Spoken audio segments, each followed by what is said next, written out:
Todo era muy misterioso y, sin embargo, ¿cómo no había adivinado antes lo que sucedía? Peter y Marigold. Fue después que Peter desapareció que Marigold adoptó una conducta tan extraña. ¿Era esa la explicación de su actitud? El rostro de Sally reflejaba su preocupación cuando volvió al lado de Elaine para terminar de tomar el té. Robert Dunstan estaba escribiendo sentado ante su escritorio. Levantó la vista cuando la puerta se abrió. ¿Está ocupado, señor Dunstan? ¿Puedo hablar con usted por un momento?, preguntó Sally. Por supuesto, señorita Grenville. Tenga la bondad de pasar y de sentarse, respondió él, poniéndose de pie. Era extraordinario cuánto habían mejorado las relaciones con su jefe durante el último mes, pensó Sally, pues ahora se sentía muy a gusto con él y podían hablar y reír juntos. ¿Qué sucede?, preguntó Robert Dunstan. ¿Alguna diablura de Elaine? No, se porta muy bien y me siento muy orgullosa de ella. Y ella debía sentirse orgullosa de usted. Entonces, ¿qué pasa? Si es algo que yo pueda remediar, cuente con ello. Alentada por esas palabras, Sally aspiró con fuerza y empezó a decir: como usted sabe, la operación de Annie tuvo mucho éxito, y los doctores están satisfechos de su condición en general. Temíamos que tuviera un pulmón afectado. Felizmente, todo resultó una falsa alarma, por fortuna, y mi hermana puede considerarse otra vez una muchacha sana y normal. El único problema es que el doctor insiste en que necesita unas buenas vacaciones, a fin de recuperar las fuerzas. Quiere que se vaya de Londres, al campo, al menos por un mes. ¿Y a dónde está planeando enviarla?, preguntó Robert Dunstan. La enviaría a Suiza o al sur de Francia, pero como esos lugares son inaccesibles para nosotras, la llevaré de regreso a casa. ¿A casa? A Sitchitas. Desde luego, no puede volver a la vicaría, pero conozco varias casitas en el pueblo donde podría hospedarse. El único problema es que todavía no está lo bastante bien para quedarse sola la primera semana, o los primeros 10 días. Y no sé si sería pedirle demasiado, señor Dunstan, si le suplico que me permita ir con ella y llevarme a Elaine. Es una región muy bella.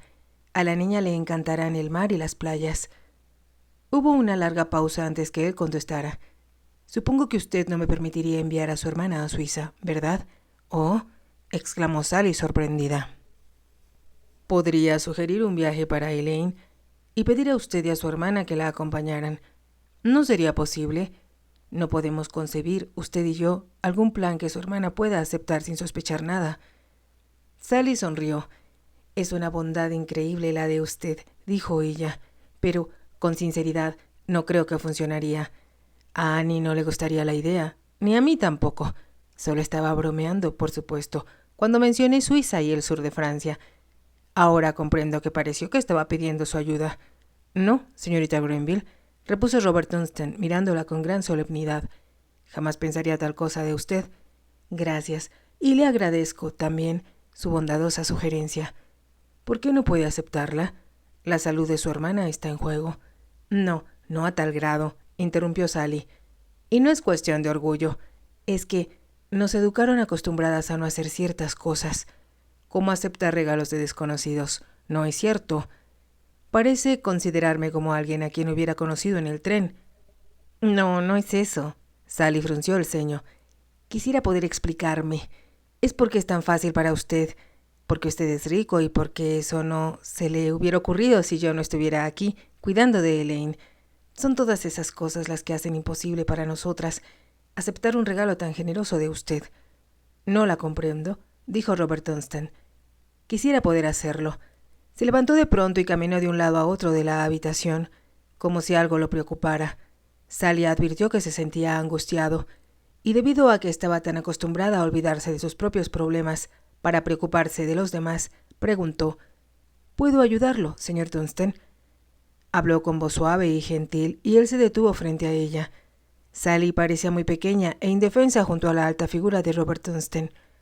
No sé si debo atreverme a decirle la verdad. Tal vez no le guste cuando la oiga. Si yo fuera usted, correría el riesgo, sugirió Sally en tono solemne. Muy bien, entonces, se la diré. Estoy muy enamorado de Annie. ¿De Annie? Sally estaba tan asombrada que no pudo evitar aquella exclamación de sorpresa. A él no le sorprendió su asombro, porque se limitó a mirarla, sin decir nada, y Sally, por fin, acertó a decir: «Pero usted no la conoce. La ha visto solo una vez, hasta donde yo sé». «No, la he visto varias veces más. Fui a verla 2 veces al hospital cuando estaba en una habitación privada, y otras 2 cuando la pasaron a la sala general. Ella nunca me lo dijo». «¿No? Y a mí tampoco se me ocurrió decírselo. Pero, Annie, oh cielos, debo pensar esto con cuidado». Sally se llevó las manos a las mejillas al decir: «Por favor, siéntese. Me pone muy nerviosa cuando está de pie junto a mí». Con una sonrisa, Robert Dunstan obedeció. «Perdóneme, me había olvidado de lo pequeña que es usted físicamente. Es tan formidable en todos los demás sentidos». Sonrió a Sally. Su sonrisa se tornó de pronto trémula y avergonzada, y su mirada solemne lo hizo parecer por un instante un chico de escuela. «¿Me ayudará, Sally?», preguntó, y ella advirtió, con un estremecimiento, que por primera vez la había llamado por su nombre de pila. «No puedo hacer que Annie lo ame», contestó, «si es eso a lo que se refiere». «No, pero podría hablarle bien de mí. Podría ayudarme a demostrarle lo mucho que la amo». «¿La quiere de verdad?».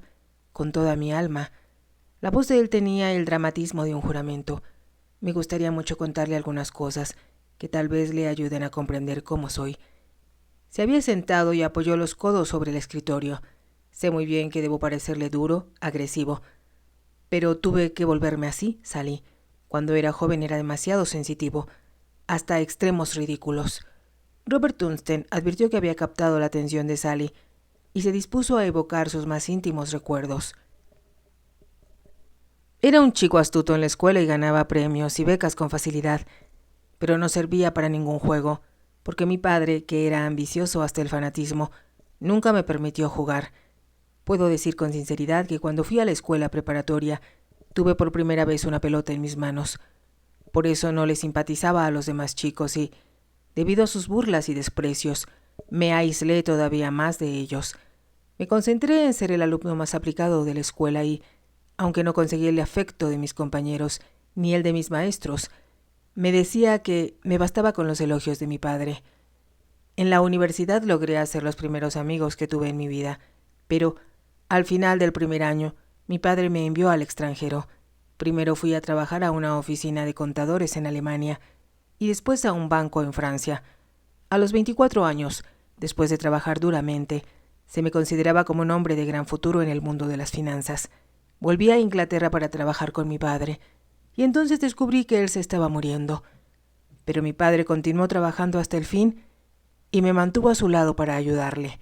Cuando murió, me sentí tan abrumado por todo el trabajo que había arrojado sobre mis hombros que no comprendí que por fin era libre y que podía hacer lo que quisiera. Al mismo tiempo, supongo que era, en cierto modo, una forma de escapar. Me había casado poco antes que mi padre muriera. Robert Dunstan se detuvo un momento, miró a Sally y después desvió la vista. «Es difícil para un hombre hablar de su esposa muerta», dijo después de una pausa. «Estoy tratando de ser sincero con usted, Sally. Debo decirle la verdad. Cometí un terrible error en mi matrimonio. Creo, volviendo la vista atrás, que lo que más deseaba al casarme era encontrar ternura en una mujer». Sally lo miró comprensiva y él continuó su relato. «Mi madre había muerto poco después de que yo nací. No recordaba haber sido amado nunca, ni mucho menos mimado. Eso era lo que deseaba, aunque no me di cuenta entonces. Me casé porque mi padre, y muchos de mis amigos, creían que mi esposa era la mujer ideal para mí. Era hija de un distinguido banquero, y como había crecido en el mundo de las finanzas, lo entendía también como yo. Era también muy inteligente y había viajado mucho. Yo me creí enamorado y nos casamos, pero después me di cuenta de que me había liberado del yugo de mi padre para someterme a otro todavía más agotador. La ambición de mi esposa era insaciable. Ansiaba dinero y poder como otras muchas mujeres desean joyas y vestidos. Me encontré trabajando más duro que nunca, pero aún no comprendía qué era lo que andaba mal. Y cuando Elaine nació pensé que un bebé cambiaría la actitud de mi esposa y que la haría más suave, más tierna conmigo y con la criatura. Pero ella se puso furiosa por no haber tenido un hijo varón. Decidió que Elaine fuera educada con el mayor rigor, aún antes que aprendiera siquiera a hablar. Contrató una institutriz francesa para que empezara a aprender su primer idioma extranjero y de nada valieron mis protestas. Entonces comprendí que me enfrentaba a algo que no podía controlar. Robert Dunstan sacó un pañuelo de su bolsillo y se enjugó la frente. Sally comprendió que le estaba costando un gran esfuerzo contarle todo aquello. Continúe, le suplicó con voz baja. Cuando uno vuelve la mirada hacia atrás, prosiguió Robert Dunstan, resulta difícil saber en qué momento comprendió la verdad. Mi esposa hablaba de escuelas, tutores, cursos especiales en el extranjero, internado en una universidad, y yo sabía demasiado bien lo que esa educación intensiva significaría. Recordé todos los años desperdiciados de mi juventud y traté de explicarle a mi esposa lo que había sufrido, agregando que no quería eso para Elaine, pero ella se rió de mí y no me entendió. Robert Dunstan, inquieto, se puso de pie. —¿Comprende ahora? —preguntó. —Cuando ella murió, me alegré, porque pensé que con su muerte Elaine se salvaba. El dolor que reflejaba su voz casi podía palparse en el aire. —Lo siento mucho por usted —murmuró Sally. Robert Dunstan permaneció de espaldas, mirando por la ventana. Sally comprendió que no estaba mirando el sol de afuera, sino la gris desdicha de su pasado. Por fin se volvió hacia ella. —¿Comprende ahora un poco? —insistió. —¿Por qué me mostré tan intransigente con respecto a Elaine? Porque quería que ella siguiera siendo una niñita, que jugara con sus muñecas, que la pasara bien. Por supuesto que lo entiendo —afirmó Sally, y su voz tembló emocionada. Pero no se da usted cuenta, se olvidó de que ella, más que juguetes, necesitaba una compañera de juegos. Lo que a usted le ha faltado en la vida ha sido compañía, alguien con quien compartir las cosas. Supongo que es verdad, no era la pelota lo que yo deseaba, sino el niño a quien arrojársela. Tengo miedo, Sally, soy un fracasado en todo, excepto en la tarea de hacer dinero. ¿Y de qué me sirve? Ni siquiera ustedes me permiten gastarlo en lo que me gustaría. Sally levantó la vista para mirarlo. Todo saldrá bien, ahora que ya comprende qué fue lo que falló antes. Mi padre siempre decía que la única manera de corregir los errores es echar todo abajo, todo lo equivocado, y volver a construir como es debido, desde los cimientos. ¿Quiere decir que debo empezar bien las cosas con Annie? Sí, si eso es lo que usted desea. Oh, sí, claro que sí. Quiero casarme con ella, tener la oportunidad de empezar de nuevo, de construir mi vida como siempre la he deseado. Una casa en el campo que sea un verdadero hogar, un jardín y, tal vez, algún día, otros niños. A Annie le gustarían esas cosas también, pero debe hacerle notar, con toda claridad, que es eso lo que usted quiere. A ella no le gusta lo que llamamos la civilización moderna, no le agrada la gente elegante, ni las frivolidades.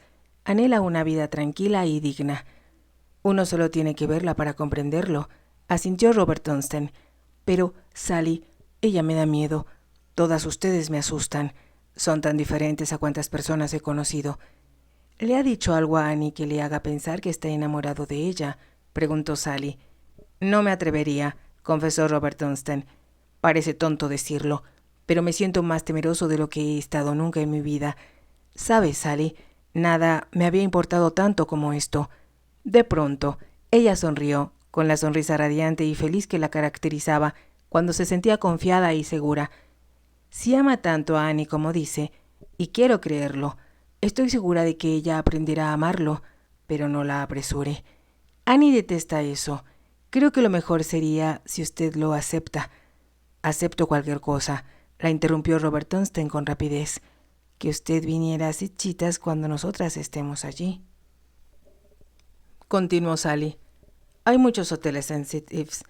Podría ir a visitarnos en su automóvil y tendría oportunidad de estar a solas con Annie, en un ambiente tranquilo, donde no hay teléfonos para interrumpirlos, ni podrán llamarlo a usted para una junta urgente. Tiene razón. Muy bien, Sally. Vaya a Sitchitas y llévese a Elaine con usted. Haga todos los arreglos que desee y, por favor, no sea tan orgullosa como para no permitirme que yo cubra algunos de los gastos. Gracias. respondió Sally con sencillez. Y gracias a usted por confiar en mí como lo ha hecho. ¿Puedo suponer que me aprueba como futuro cuñado y que nos otorga su bendición?, preguntó Robert Dunstan con perfecta seriedad. Es la última pregunta en el mundo que yo hubiera esperado escuchar de usted, contestó Sally. Pero puedo contestarla con absoluto apego a la verdad. Sí, y me hace muy feliz. Robert Dunstan le extendió la mano a Sally para despedirse. Si tengo su amistad, dijo, siento que he ganado la mitad de la batalla. Cuente con ella, contestó Sally. Cuando terminó con Elaine esa tarde, se dirigió a toda prisa al hospital de San Antonio, y al entrar en la sala general encontró a Annie conversando animadamente con la paciente de la cama cercana. Solo Sally había adivinado el esfuerzo que tuvo que realizar Annie para resistir los primeros días en aquella sala general. Se asombró mucho cuando David le informó que su hermana había insistido en abandonar la habitación privada.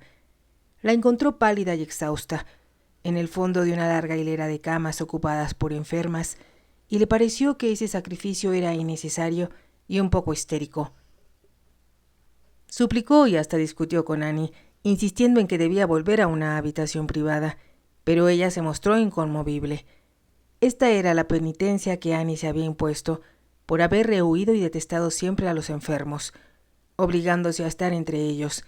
Encontrándose ella también enferma, se estaba obligando a sí misma a aceptar la vida como era en realidad y no como ella la deseaba.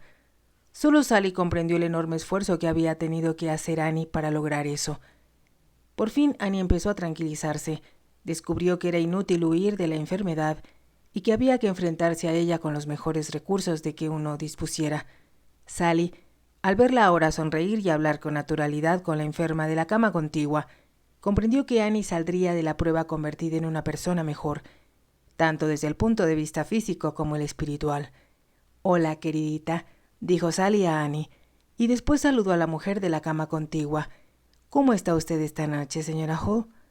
«No me puedo quejar, linda», fue la respuesta. Sally se sentó junto a Annie y pensó que eso mismo podía aplicarse a su propia hermana. «¿Qué has estado haciendo?», preguntó Annie. «Parece como si hubiera sucedido algo emocionante». «Y ha sucedido», contestó Sally. «He estado haciendo planes y estoy segura de que los aprobarás». «¿Qué planes?» «Nos vamos a Setchitas el lunes». «¿Tú y yo?» «Tú, Elaine y yo». «¿No te importa si nos llevamos a la niña, Annie?» «No me gustaría dejarla en Londres». «Claro que no me importa. Es un encanto y creo que se divertirá mucho. Ya he telegrafiado a la señora Barkus para decirle que vamos. ¿Recuerdas que durante la guerra ella rentaba el dormitorio de su hijo? Aunque él ya volvió y vive con ella, me dijo al despedirme que si algún día queríamos volver a pasar unos días en el pueblo, mandaría a su hijo a la casa de su tío mientras nosotras estuviéramos allí. ¿Y crees que quepamos en una sola habitación? Tú podrías quedarte en el diván de la sala. No tendrías que moverte mucho para descansar allí durante el día. Mientras nosotras vamos a la playa, Elaine y yo podemos ocupar el dormitorio de arriba. Ya veo que tienes todo planeado. ¿Y qué dice el señor Dunstan? Le dio mucho gusto que Elaine se fuera con nosotras. Dijo que es posible que vaya a hospedarse un par de noches en St. Ives para ir a verla. ¿Fue su imaginación o se tiñeron de un leve color las mejillas de Annie? A Elaine le gustaría mucho eso, murmuró Annie, sin mirar a Sally. Sally titubeó por un momento, preguntándose si debía decirle a Annie lo que sabía, pero como temió asustarla, prefirió callar. «El señor Dunstan ha sido muy bondadoso respecto a esto», dijo en camino, «y se ha ofrecido ayudarnos en todo lo posible. Creo que tú le simpatizas mucho». Su tono era normal, pero esta vez no tuvo la menor duda de que una oleada escarlata había cubierto las pálidas mejillas de Annie. Sally y Elaine fueron a la Plaza Berkeley para despedirse de la duquesa antes de marcharse a Cornwall. Elaine se encontraba muy excitada y su euforia infantil trascendía todo lo que la rodeaba. Inundó la vieja casa gris, pues hasta los sirvientes respondieron a su felicidad con una sonrisa y parecieron rejuvenecer un poco. La duquesa se encontraba en su salita. Fue grande su placer al ver a Sally y a Elaine, pues la niña le simpatizaba mucho. Era difícil no simpatizar con Elaine. Su actitud malhumorada había desaparecido y ahora era una niñita entusiasta, inteligente, de radiante sonrisa y excelentes modales. Hemos venido a despedirnos, le dijo a la duquesa, y añadió de forma espontánea, y sentimos mucho que usted no pueda venir con nosotras. La duquesa sonrió ante aquel tributo tan sincero. Gracias, queridita, dijo a Elaine, pero creo que tienen suficiente con una inválida en las manos. Annie ya no será inválida por mucho tiempo, protestó Elaine. La señorita Grenville dice que se pondrá bien muy pronto, gracias al aire del mar. Ayer se levantó y caminó un poco, aunque le temblaban las piernas. Eso sucede siempre que uno ha estado mucho tiempo en la cama, comentó la duquesa, y se volvió hacia Sally. ¿Cómo está su hermana? Asombrosamente bien, considerando las circunstancias, contestó Sally. Sin embargo, va a ser trasladada a Cornwall en ambulancia. El doctor no quiso que hiciera el viaje por tren. Me parece muy bien, aprobó la duquesa. Nosotras íbamos en tren, exclamó Elaine. ¿No es emocionante? Muy emocionante, reconoció la duquesa, y después miró a Sally. El señor Tunston hizo todos los arreglos, explicó Sally con voz baja. ¿Por qué no?, preguntó la duquesa. Él debe querer que su hija viaje con comodidad. Sus astutos ojos se clavaron en Sally, y ella adivinó al instante que la duquesa suponía que Robert Tunston estaba interesado en ella. Hubiera querido revelarle la verdad, mas comprendió que no había llegado aún el momento de decírselo. Sally se sentía muy nerviosa esta tarde, porque Annie le había dado instrucciones explícitas a fin de que tratara de convencer a la duquesa de que se reconciliara con su nieto, Montage. Annie pensaba que debía cumplir la promesa que había hecho al duque y le hizo ver a su hermana que nadie podía ser más hábil que ella para defender al muchacho.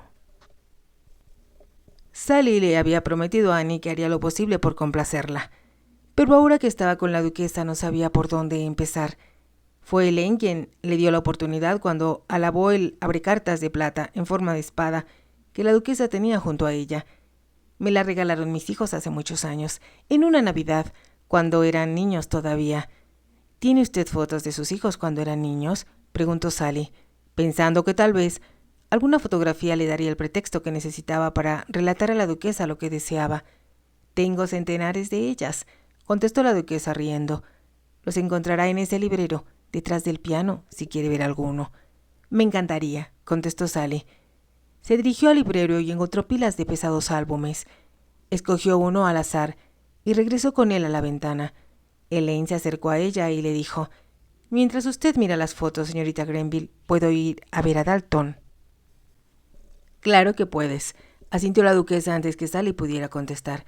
«Ya sé que él te da galletas de chocolate, pero no comas demasiadas, o la señorita Grenville me reprochará que te quitamos el apetito». «No comeré muchas», prometió Elaine, y salió corriendo de la habitación. «Todos los niños de todas las épocas son iguales», suspiró la duquesa.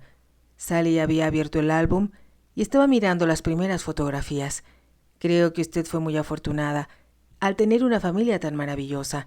Mírese aquí, con todos sus hijos. Qué hermosa está». «Enséñame cuáles», dijo la anciana. Sally le llevó el álbum a la duquesa. «Recuerdo muy bien el día que tomamos esta fotografía. Mi esposo llevó al fotógrafo hasta Chain, pero a pesar de que yo había arreglado lo mejor posible a los niños, no pudo conseguir que se estuvieran quietos. Hubiera sido una foto horrible si Adrián, mi segundo hijo, no nos hubiera hecho reír.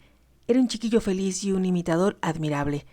El fotógrafo nos había acomodado por fin, y estábamos convertidos en un grupo solemne y desventurado, cuando mi hijo exclamó con una voz exactamente igual a la del vicario: «¡Oremos!». Nos hizo reír a todos, y el fotógrafo ya no tuvo problemas para captar una familia feliz. «Ese es Adrián». La duquesa señaló con el dedo a un niñito sonriente de pie junto a su padre. «¿Fue él quien se mató en un accidente automovilístico?». La duquesa asintió con la cabeza. Algunas veces no dejó de preguntarme si no fue mejor así. Estoy segura de que lo hubieran matado durante la guerra, porque se habría lanzado a hacer las cosas más atrevidas del mundo. Mi querido Adrián, creo que era el que más se me parecía». «Él dejó un hijo, ¿no?», preguntó Sally, y se dio cuenta de que la duquesa se ponía rígida. «Sí», contestó después de una breve pausa. «¿Es tan osado como era su padre?». «No lo sé», contestó la duquesa. «Nunca lo veo». «Qué triste debe ser para usted», exclamó Sally, y al ver la expresión sombría que adoptaba el rostro de la duquesa, se apresuró a añadir: a mí siempre me parece triste que las familias se separen y sus miembros se alejen unos de otros. Mi padre tenía la idea de que las familias eran incompletas si había distanciamientos entre sus miembros. Una vez me contó una extraordinaria experiencia que tuvo en ese sentido. ¿Le gustaría que se la contara?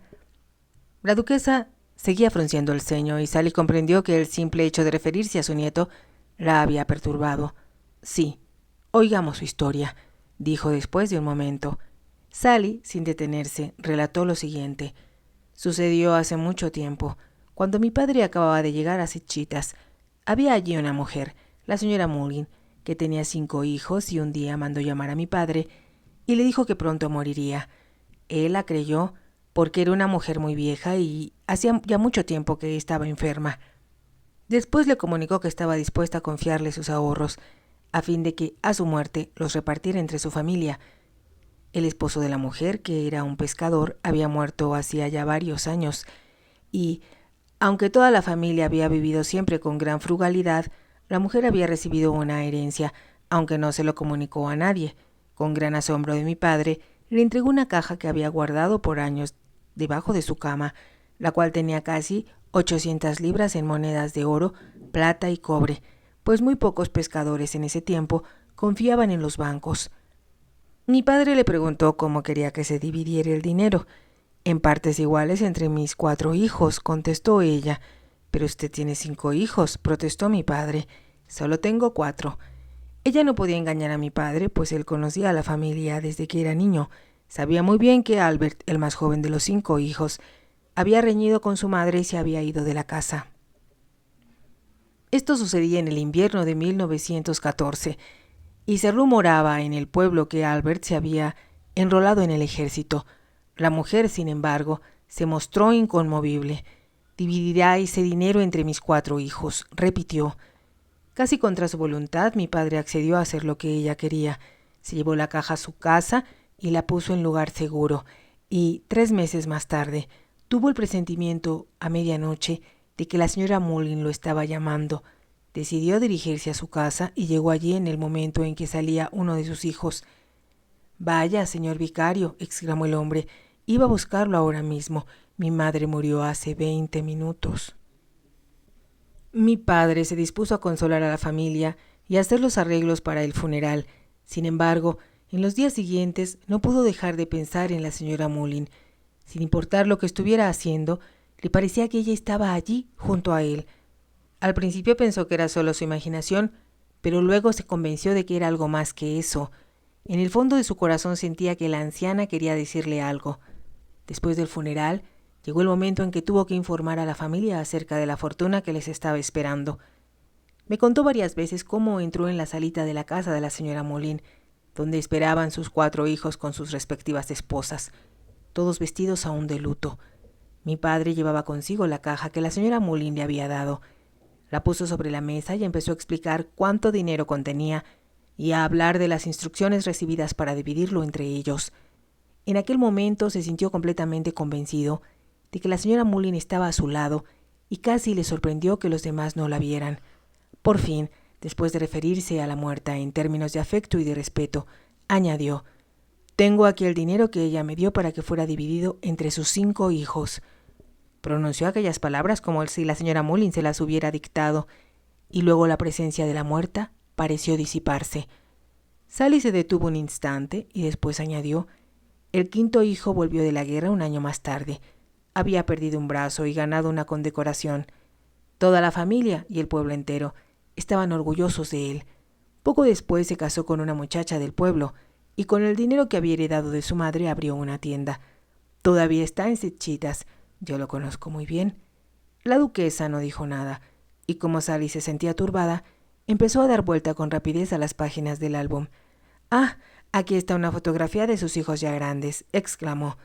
La duquesa siguió guardando silencio y Sally, al terminar de ver ese álbum, fue en busca de otro. «¿Cree usted que si su padre hubiera llegado a viejo, habría sido tan cristiano como lo fue en su juventud?», le preguntó entonces a la duquesa. «Cuando nos hacemos viejos, nos volvemos intolerantes». «Pero cuando se es viejo», contestó Sally con rapidez, «se debe ser lo bastante sabio, como para saber que se está haciendo intolerable y cambiar de actitud. De manera inesperada, la duquesa comenzó a reír.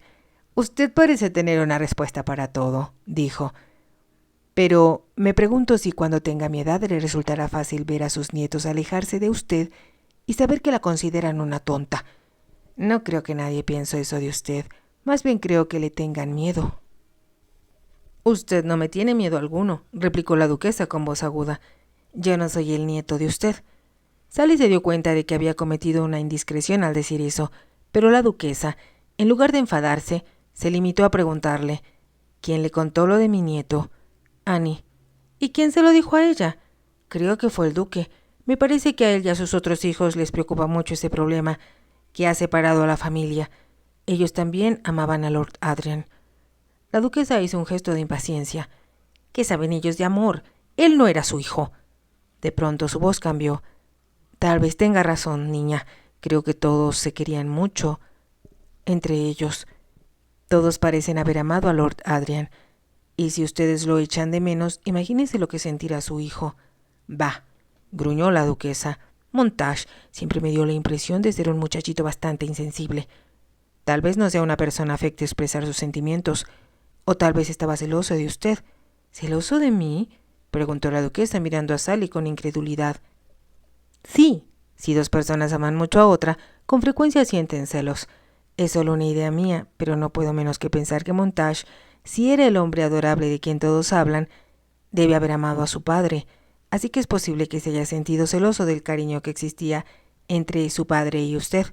«Vaya, vaya», exclamó la duquesa. «Usted dice las cosas más asombrosas del mundo y, por supuesto, es muy posible que haya...»